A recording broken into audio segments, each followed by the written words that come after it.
One. All right, welcome back. It's Rock Forever. We're taking you deep and wide. We've got a very special guest. He is the legendary guitarist and one of the co-founders of the mighty Twisted Sister, and of course the host of the French Connection. Please welcome John JayJay French. Thank you for having me. Great to see you, man. So now we go way back with you guys. I remember the first time you guys came out to California. I'm assuming it was the first time you guys played at the Palladium, unless I didn't know about anything prior to that. But that was the first show we did in the summer of 1983. Okay. Well, I remember I was standing on the corner there on Sunset, and I see a car pull up, and I think it was Dee in the back seat. You just saw a lot of hair, a lot of curls. You know, it was amazing. And I don't know if you guys flew in or drove across country, but I could tell you guys were ready to slay. Yeah, we had driven across country on our really our Hell or High Water tour because we had no money, so we were doing it in rent-a-cars, and we had just driven in. We had played all through the Midwest, and then we got into San Diego to do a show prior to coming up to LA, and it was magical for us. You know, 83 was a magical time in LA. It was probably the last time that the Strip really was the Strip.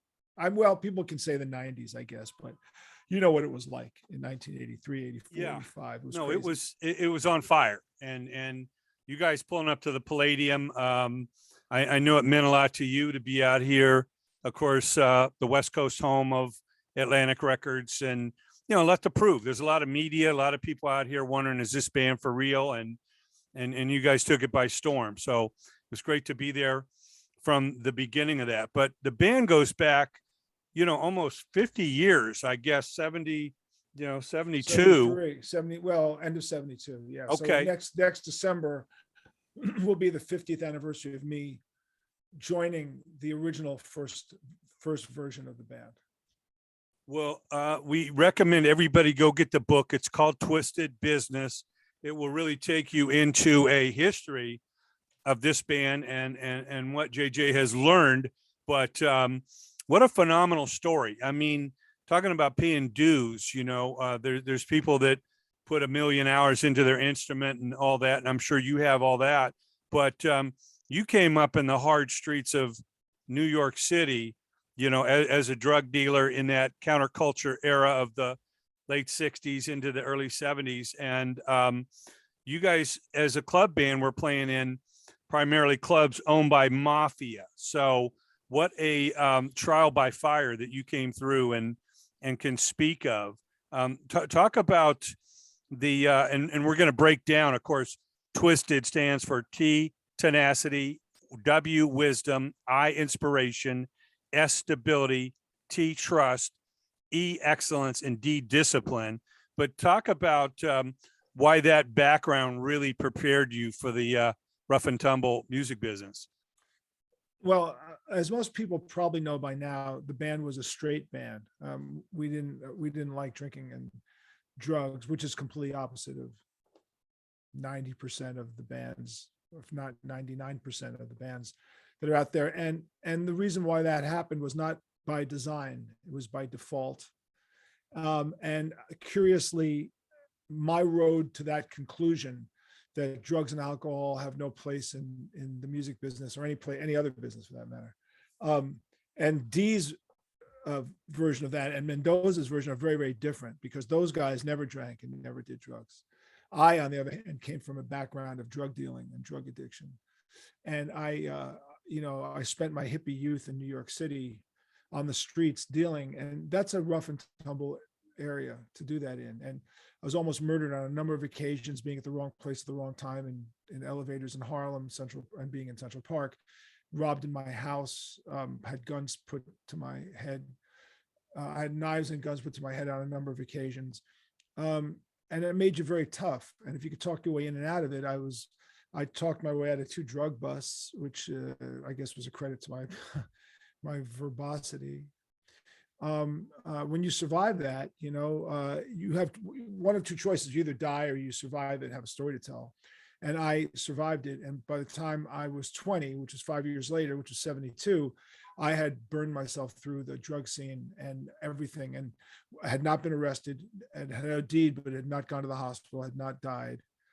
And I kind of came to the conclusion that if I didn't get out of that scene, it would kill me. And that scene just happened to dovetail with the emergence of David Bowie and Lou Reed and Mott the Hoople. It was like just dovetailed right into it.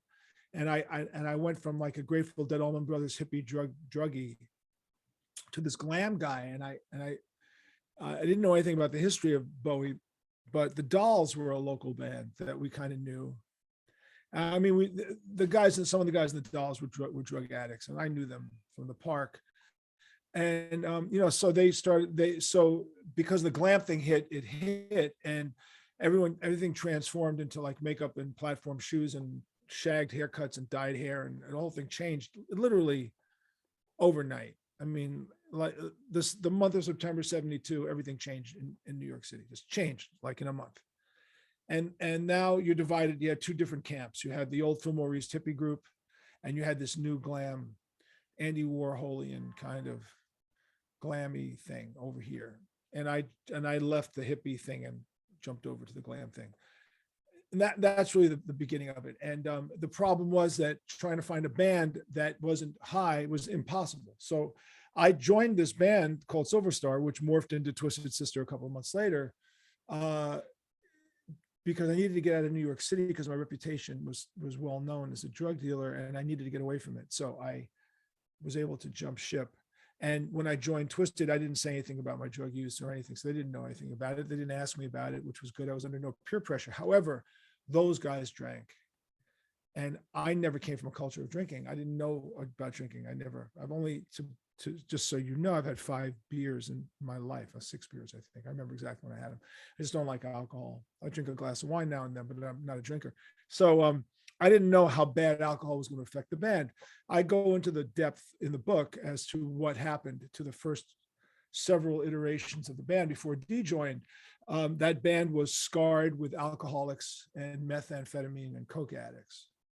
And I got sick of all of it. I mean, I said, if I'm going to stay in this business, I'm going to put together a band that's straight. I can't deal with these. I can't have people who are that wasted and fucked up ruling my life and ruining and ruling my life and making decisions on my behalf. So I joined the band simply as a guitar player. And by virtue of the experiences that befell me and the band, I morphed into a guitar player manager. And that's really the genesis of the beginning of the book. The book is a biz war. It's a memoir and a business book. In order to understand my business philosophy, you have to understand my history. And that's why it's called a biz war. I coined that phrase. It's a business book and a memoir. Well, one that can't get enough knowledge, both of the history of great music, but of, business ethics and ideals. We all learn from others, but your unique perspective, coming from the hard streets and the years that your band spent, playing these clubs, definitely earned a perspective that's very unique. And even though not everyone may deal with those elements, very, very important today, because, most of the younger musicians or creatives, they're all looking for a shortcut. They're looking for an app or a site or something that's going to get them from A to Z, real fast. And we all know it takes a tremendous amount of time and sacrifice. Talk about being the last man standing in this band, Twisted Sister. Obviously, you're a straight band. You're a clean band, doing no drugs and alcohol.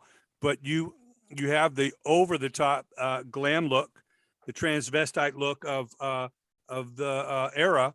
But you're going into clubs that are primarily owned by, mafia guys, and what you had to deal with and learn from those experiences. Well, I had some really good agents, and one of them, Kevin Brenner, taught me His father was a consigliere for the band, for the mob, and it was real mob stuff. I mean, it was real. These were guys who, we did a lot of business and made them a lot of money, so they didn't bother me. But they all had reputations. So if you've seen Goodfellas, who hasn't seen Goodfellas, right? I cannot illustrate this more than to tell you that Henry Hill, the character of Ray Liotta, the Henry Hill, worked at one of the bars. That bar represented the geographical epicenter of Nassau County mafioso, which was Lufthansa heist and all the stuff that goes with it. And we dealt with these guys all the time. And there's a code that you live by, and you learn how to function within that code. And I borrowed money from those guys on a number of occasions under very strict rules of payback, which involved no problems. Never been threatened. However, I was threatened mob style by a studio owner who threatened to break my legs, and we had to bring in a a person of reputation, who had to negotiate a copacetic arrangement so I wouldn't get my legs broken. But the point is, it's a great story, but it only illustrates the cesspool that we were in. However, we were also in an amazing time and place where the clubs, the copy bars, were gigantic because the drinking age was 18. That'll never happen again.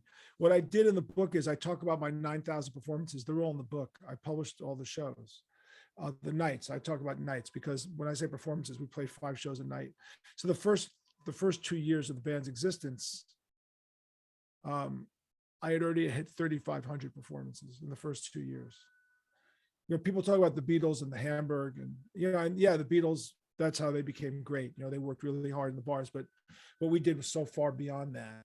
We didn't spend 3 years, we spent 10 years in the bars. And by the time we got a record deal, we were at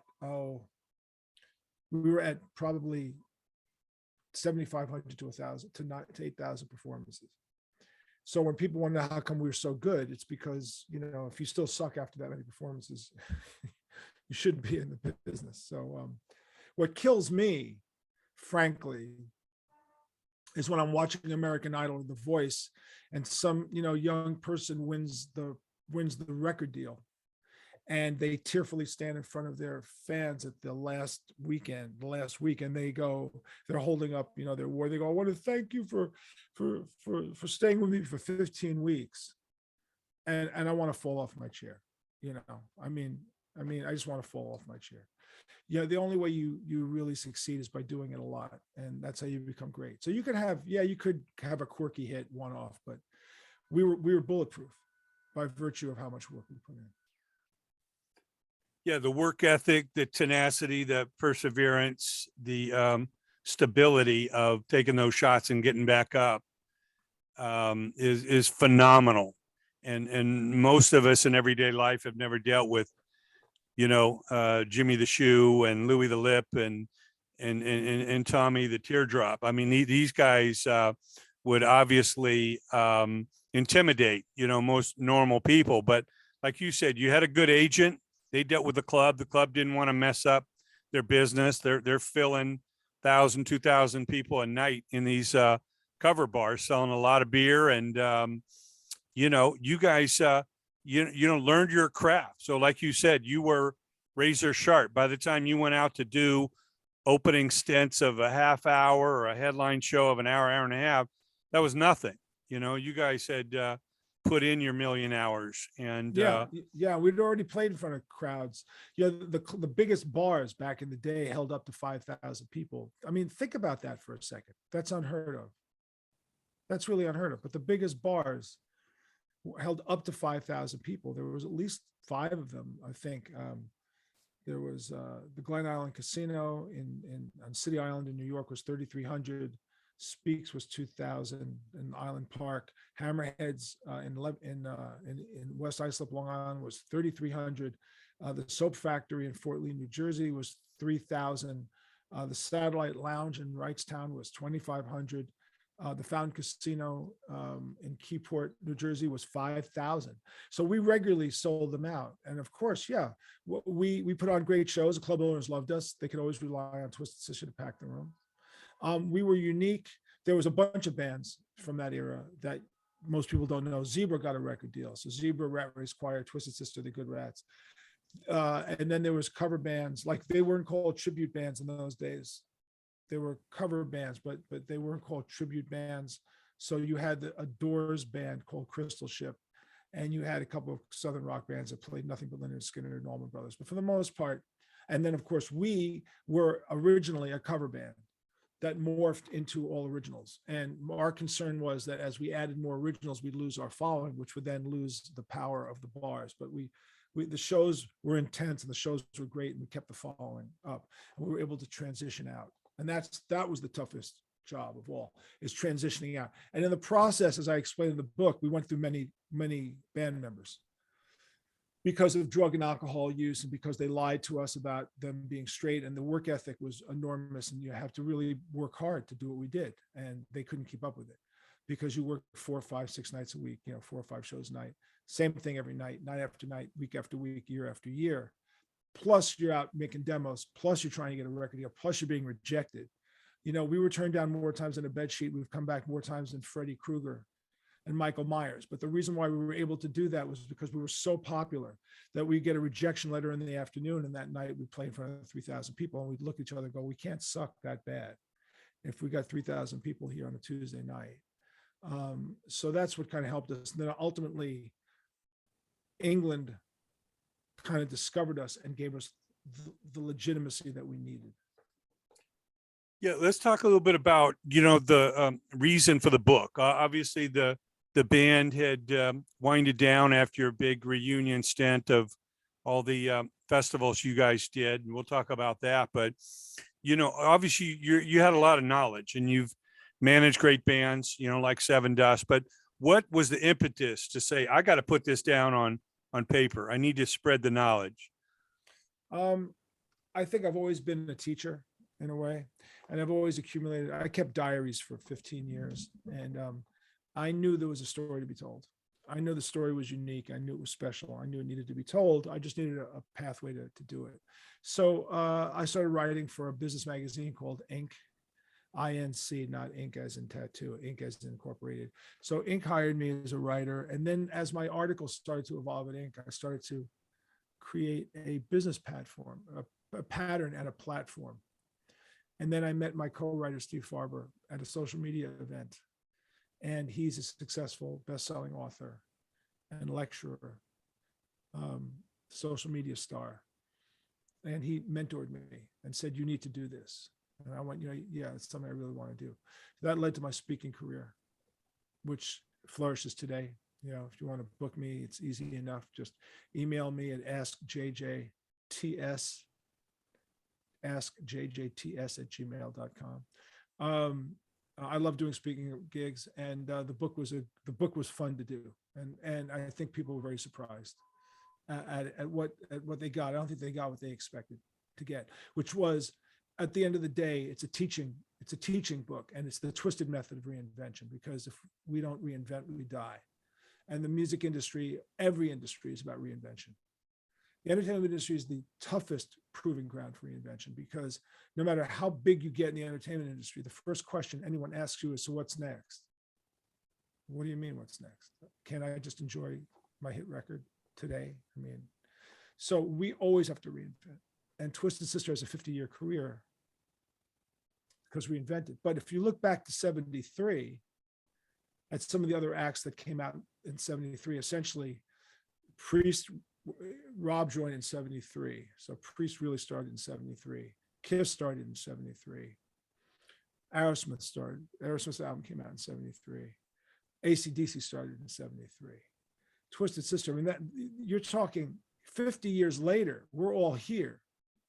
If you would have asked any of us 50 years ago how long we were going to last, I would say 5 years. That was the standard answer.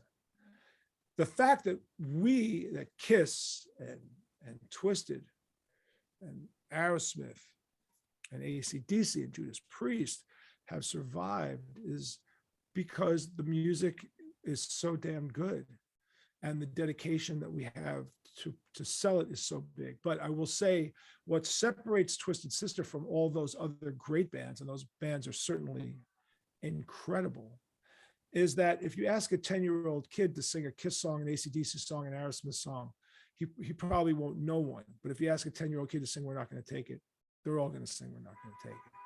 And so we have done our best to make sure that We're Not Going to Take It as a standard by getting it out there as much as possible. And that's just a philosophy, a marketing philosophy that we have had.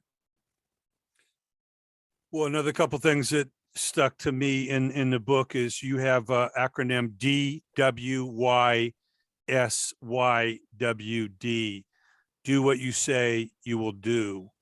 And to fulfill your obligations and getting clear on your priorities, sticking to your rules, knowledge is power. These are all, ideals that you can, build from. But being a person of your word and fulfilling your obligations. You tell the story in the book how you got as needed, you needed a bigger lighting rig, and you found a lighting company there that would give you a phenomenal deal as long as you paid your $25 or $50 a week, that they charged you. And then you not only paid on time, but you turned that into a PA deal. A whole audio company did something similar. So you had this amazing lighting rig and PA system that you didn't need to own, but you need to pay these guys like clockwork or those deals would go away. Well, talk about that. Yeah, the light, it was Altman Stage Lighting, which is one of the world's largest stage lighting companies, was based in Yonkers, New York. And we had a very tiny little light show, and we were starting to play bigger rooms, and we really didn't have the money for a more elaborate show. And one day, one of the guys who worked at the lighting company came to see the band, became friends with our light man, and said, maybe you should bring your manager, leader of your band to the place and introduce you to the owner. So I came and I met the guy, Ronnie Altman, who was at that time was 40-year-old guy. And all Ronnie said to me was, look, I understand you're a really good band. And I understand that the kind of lighting rig you need will cost about $5,000. You got $5,000? I said, no. He says, you got $25? I go, yeah. He said, I'll lease it to you.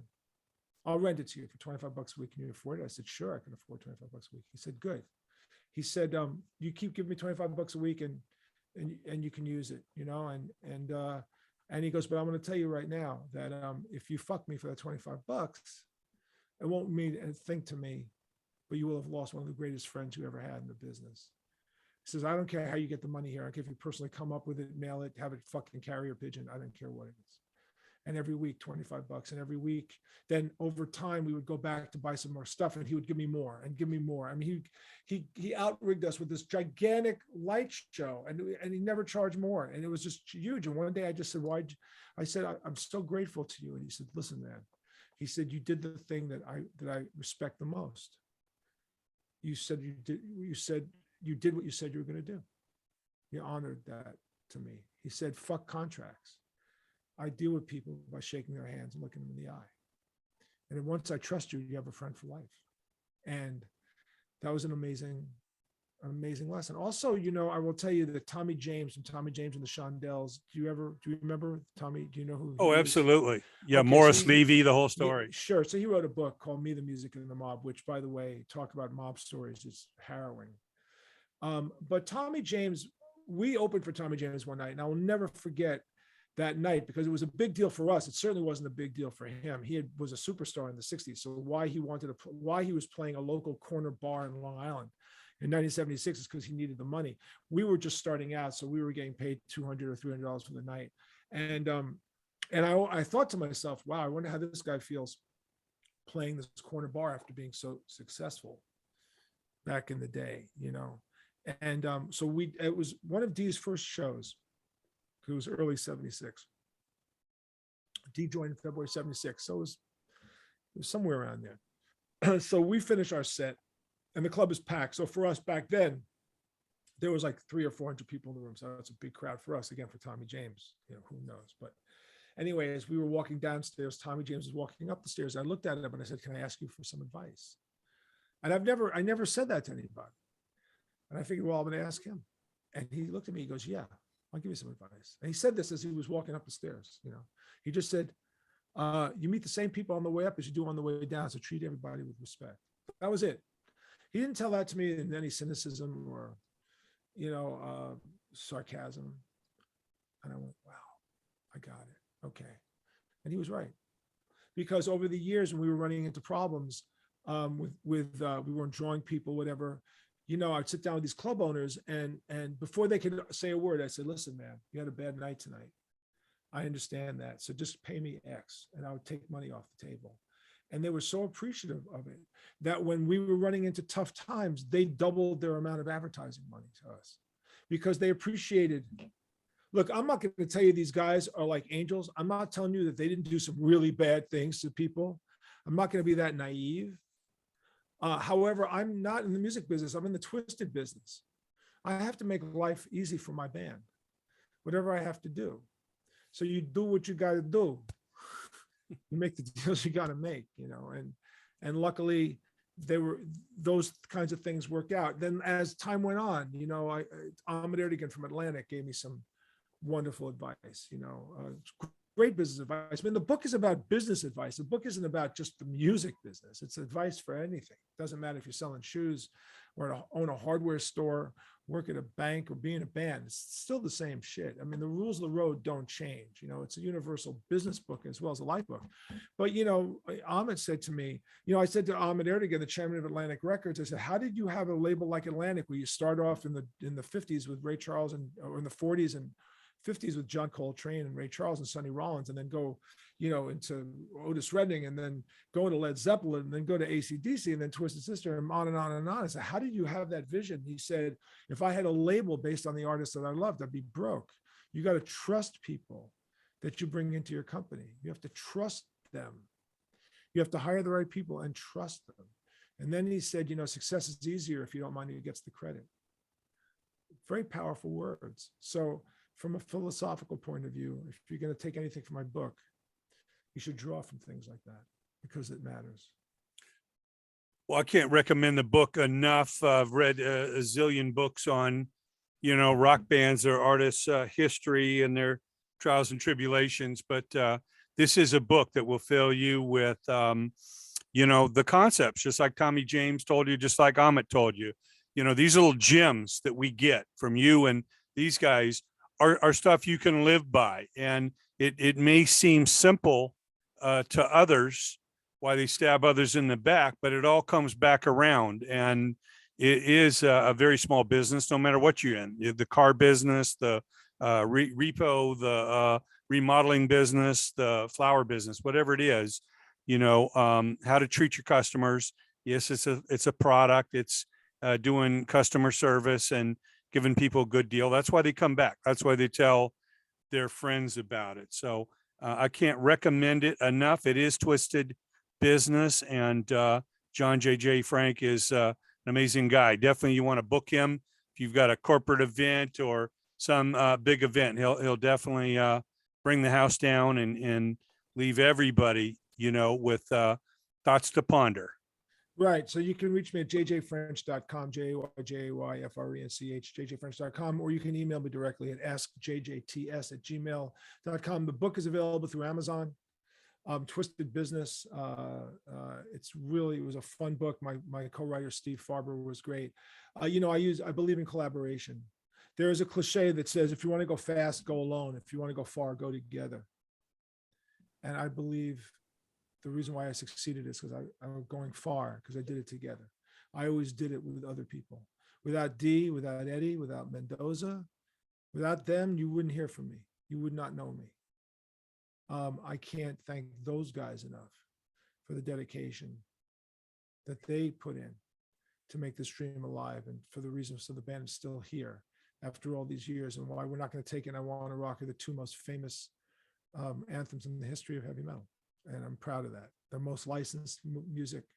It's in more TV commercials, more TV shows, and it's a legacy that we'll always maintain. So thank you so much for having me. I really appreciate it.